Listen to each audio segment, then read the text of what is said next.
News Times 11 खबरों में आगे। आप देख रहे हैं न्यूज़ टाइम्स 11। हार्ट में स्टेंट डालने यानी कि एंजियोप्लास्टी कराने तथा ओपन हार्ट सर्जरी या बाईपास सर्जरी कराने के बाद हृदय रोगियों का जीवन सुरक्षित कैसे रहे, इलाज के बाद उन्हें अपनी जीवन शैली में क्या बदलाव करने हैं, किस तरह की जांचें करानी हैं, खान पान में क्या परहेज करना है, इन तमाम मुद्दों पर महत्वपूर्ण जानकारी जानने के लिए जरूर देखें न्यूज़ टाइम्स 11 के एडिटर संतोष बाजपेयी के साथ Apollo super speciality hospital Lucknow के वरिष्ठ कार्डियक एवं heart transplant surgeon doctor Bharat Dubey की ये खास बातचीत। भारत में प्रतिवर्ष हजारों लाखों हृदय रोगियों की मृत्यु हार्ट अटैक और हार्ट फेल्योर से होती है, लेकिन बावजूद इसके बहुत से हृदय रोगी जो समय से हॉस्पिटल पहुंच जाते हैं और अपना इलाज कराते हैं, उन्हें हार्ट अटैक और हार्ट फेल्योर के खतरों से बचाया भी जा रहा है। आज हम हृदय रोग की गंभीर समस्याओं के निराकरण और एंजियोप्लास्टी के संबंध में बातचीत करने जा रहे हैं Apollo super speciality hospital Lucknow के प्रसिद्ध कार्डियक प्रत्यारोपण सर्जन डॉक्टर भरत दुबे से। डॉक्टर साहब, बहुत स्वागत है न्यूज़ टाइम्स 11 में आपका। डॉक्टर साहब, एंजियोप्लास्टी जो इसकी प्राथमिक मुझे लगता है इलाज की प्राथमिक स्टेज है, वो कितनी कारगर है हृदय रोगियों के लिए और उसमें कितना लंबा प्रोसीजर, कितने लंबे समय तक हृदय काम अच्छी तरह कर सकता है? वो बड़ा एंजियोप्लास्टी जब होती है तो जो 1 और 2 नस में छोटे ब्लॉक होते हैं तो एंजियोप्लास्टी ही एडवाइज्ड है, और पूरे वर्ल्ड में एंजियोप्लास्टी होती है। इस फॉरेन मटेरियल रहेगा आपके अंदर, लेकिन एक आपके माध्यम से मैं सब मरीजों को बताना चाहता हूं कि एक चीज की क्लियरिटी बहुत होनी चाहिए कि जब स्टेंट आपके अंदर पड़ा है तो जब तक स्टेंट के अंदर हार्ट की जो नस की जो अंदर की लाइनिंग जिसको एंडोथेलियम कहते हैं वो जब तक ग्रो ना कर जाए तो आपको थोड़ा सावधान रहना है। मतलब कि आपको दवाइयां नहीं मिस करनी है। क्यों? क्योंकि फॉरेन मटेरियल जब पड़ा है तो फॉरेन मटेरियल की वजह से वहां क्लॉट जमा हो सकता है।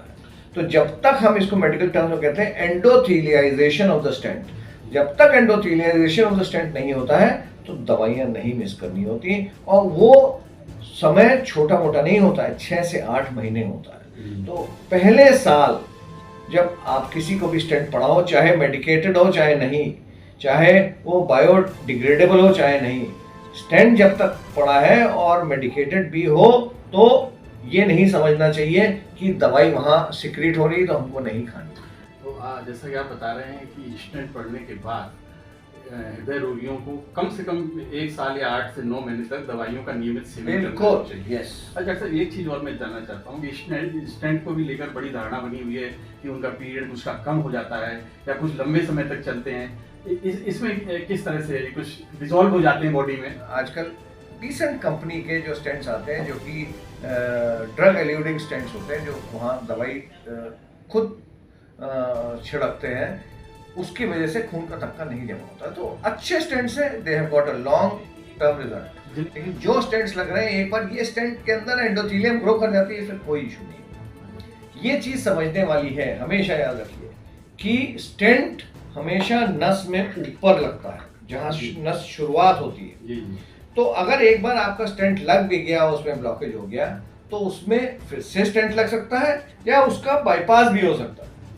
तो जब भी 1 या 2 नस में स्टेंट पड़ते हैं और आगे डिजीज आ जाती है तो बाईपास संभव है, कोई इसमें इशू नहीं है। और बाईपास मैंने जैसे आपको बताया करने के बाद 20 से 25 साल कोई भी इशू नहीं होता है।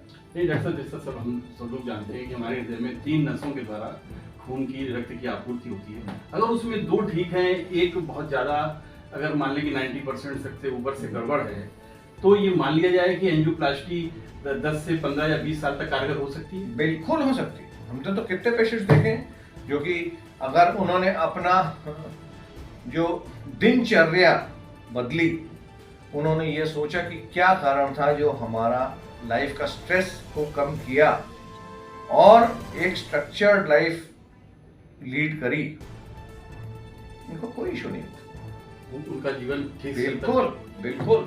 एक आपसे बड़ा अंतरंग सा सवाल है और कई बार चर्चा में भी आया है, एंजियोप्लास्टी या हार्ट सर्जरी के बाद दाम्पत्य जीवन में वैवाहिक लोगों को या विवाहित लोगों को संबंध बनाने चाहिए, सेक्स करना चाहिए, इसका दिल पे क्या असर पड़ सकता है हृदय पे एंजियोप्लास्टी या हार्ट सर्जरी के बाद? ये तो बड़ा सिंपल है। जब भी हृदय में दर्द हो तो उसको निग्लेक्ट नहीं करिए। ईसीजी कराइए और एक ट्रोपाई टेस्ट कराइए। क्यों? क्योंकि अगर ट्रोपाई टेस्ट पॉजिटिव आता है, इसका मतलब आपकी हार्ट की नसों में ब्लॉकेज हुआ है। और अगर आपने 90 मिनट या 3 घंटे के अंदर या 6 घंटे के अंदर इसका इलाज करा दिया, जिसको कि प्राइमरी एंजियोप्लास्टी और स्टेंट कहते हैं, तो पेशियां नहीं डैमेज होती। अगर आपका हार्ट का फंक्शन ठीक है, अगर स्टेंट पड़ भी गया और पेशियां डैमेज नहीं हुई, अगर हार्ट की कॉन्ट्रैक्टिलिटी 60 से 65% है, जो कि नॉर्मल है, तो आप नॉर्मल लाइफ, जो कि आपके कॉरस्पॉन्डिंग कोई और आदमी है, वैसी व्यतीत कर सकते हैं।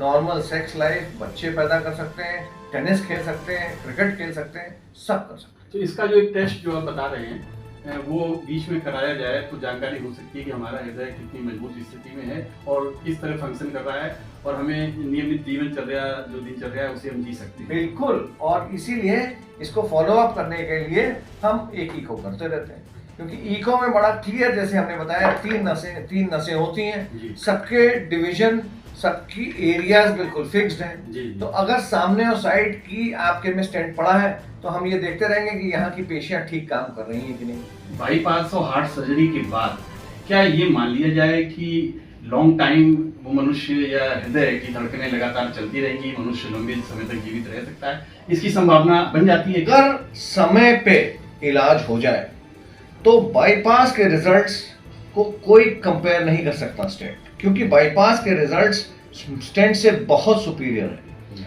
और बाईपास जब होता है तो हम लॉन्ग टर्म की बात करते हैं, 20 से 25 से 30 साल की बात, प्रोवाइडेड मरीज अपना कोलेस्ट्रॉल लेवल और डायबिटीज कंट्रोल करके रखे। कोलेस्ट्रॉल में मैं 2 ही चीज कहना चाहूंगा कि जो लिपिड प्रोफाइल होती है उसमें 2 चीजें देखिए, LDL level, low density lipoprotein, जो बैड कोलेस्ट्रॉल कहलाता है, उसको 70 से कम रखना है, और जो एचडीएल, हाई डेंसिटी लेवल, जिसको कि गुड कोलेस्ट्रॉल कहते हैं, उसको 45 से ऊपर रखना है। एलडीएल की तो दवाई आती है, हम स्टैटिन्स जो खाते हैं, एचडीएल बड़ा करने की कोई दवाई नहीं। इसीलिए हम बार बार ये कहते हैं कि वॉक करना है, एक्सरसाइज करनी है, क्योंकि वॉक एंड एक्सरसाइज से ही एचडीएल बढ़ता है।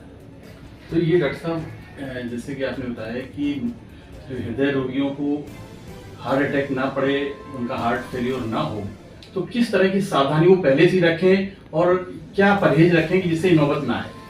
तो एक चीज तो ये देखी जाती है कि भाई किसी भी डिजीज के रिस्क फैक्टर्स क्या है। तो अगर आप उस रिस्क फैक्टर में हैं तो आपको ज्यादा सतर्क रहना है। तो पहला रिस्क फैक्टर हार्ट डिजीज के लिए आजकल एक तो फैमिली हिस्ट्री होती है, दूसरा स्ट्रेसफुल लाइफ, जिसको टाइप ए पर्सनालिटी कहते हैं, तनावपूर्ण, तीसरा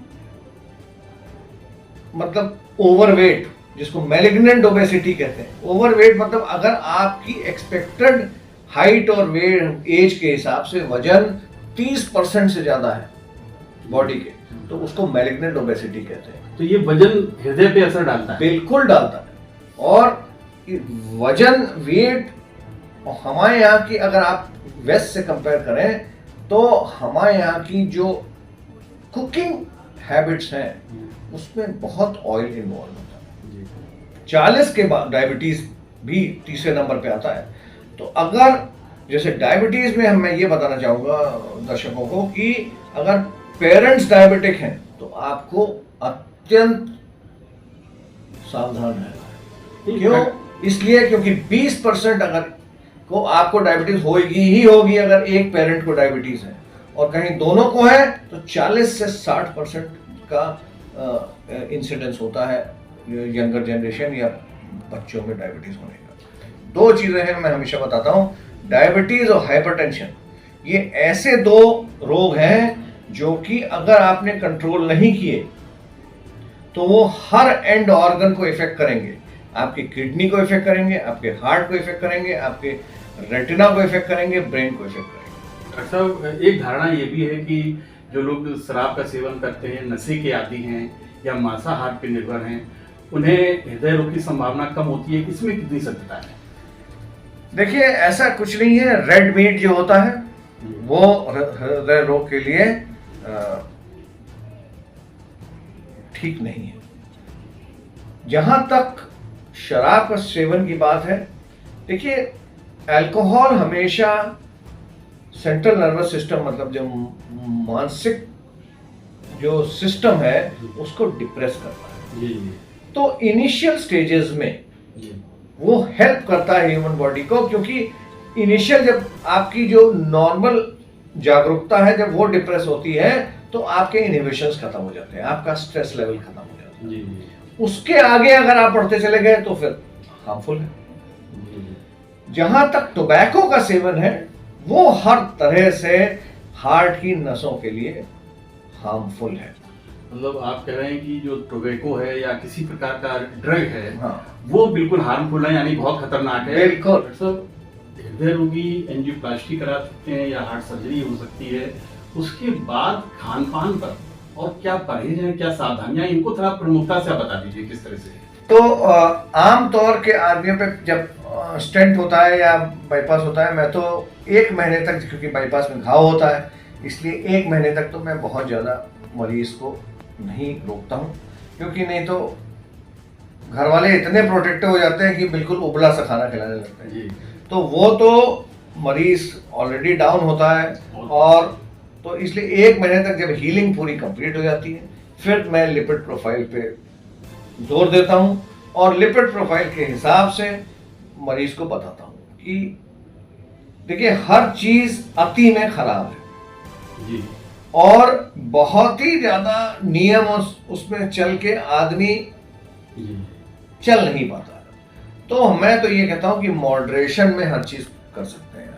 तो हफ्ते में 1 दिन तो मैं अलाउ करता हूँ नॉर्मल खाना। जी। अदरवाइज अगर ऑपरेशन के समय या स्टेंटिंग के समय हार्ट का फंक्शन कैसा था सब इस पे डिपेंड करता है। अगर नॉर्मल था तो मैं नॉर्मल जीवन कहता हूँ व्यतीत करिए, लेकिन थोड़ा संयम रखना होता है, ज्यादा अचार नहीं खाना होता है, ज्यादा तला नहीं खाना होता है, रात में चावल नहीं खाने होते हैं, क्योंकि हाई ग्लाइसेमिक डाइट्स जो हैं वो नहीं खानी होती। क्योंकि कुछ भी कहिए, दाल और चावल जो हम खाते हैं या रोटी खाते हैं ये है क्या, बेसिकली कार्बोहाइड्रेट है। जी। तो हमको ना अपना भोजन को संतुलित करना है।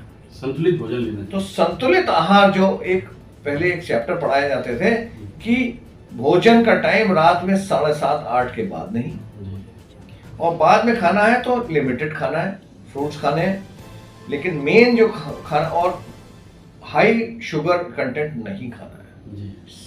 सलाद खाइए और कुछ खाइए, अगर जो नॉनवेज खाने वाले हैं वो मीट खाएं, लेकिन रात में ये नहीं कि 2 पराठे खा लिए और अचार खा लिया, आलू टमाटर की सब्जी खा ली, सब कार्बोहाइड्रेट है, और उसके बाद सो गए जाके, तो क्या होगा, सब जाके फैट में डिपॉजिट हो जाए।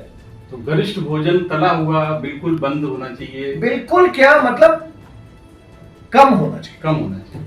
और वो तो सब हर 3 महीने पे लिपिड प्रोफाइल कराना ही कराना है, वो बहुत जरूरी है। हर 3 महीने पे। हर 3 से 6 महीने पे, अगर अच्छा कंट्रोल चल रहा है तो 6 महीने, और नहीं कंट्रोल ठीक है तो 3-3 महीने पे कराना अनिवार्य है। तो आज बहुत महत्वपूर्ण जानकारी अपोलो सुपर स्पेशलिटी हॉस्पिटल के वरिष्ठ कार्डियक प्रत्यारोपण सर्जन डॉक्टर भरत दुबे जी हमको दे रहे थे। हमारे दर्शकों को ये बातचीत बहुत उपयोगी लगी होगी, उन्हें पसंद आई होगी। वीडियो जर्नलिस्ट शिवम और अमूल मिश्रा के साथ Santosh Vajpayee, News Times 11, Apollo hospital, Lucknow, Uttar प्रदेश।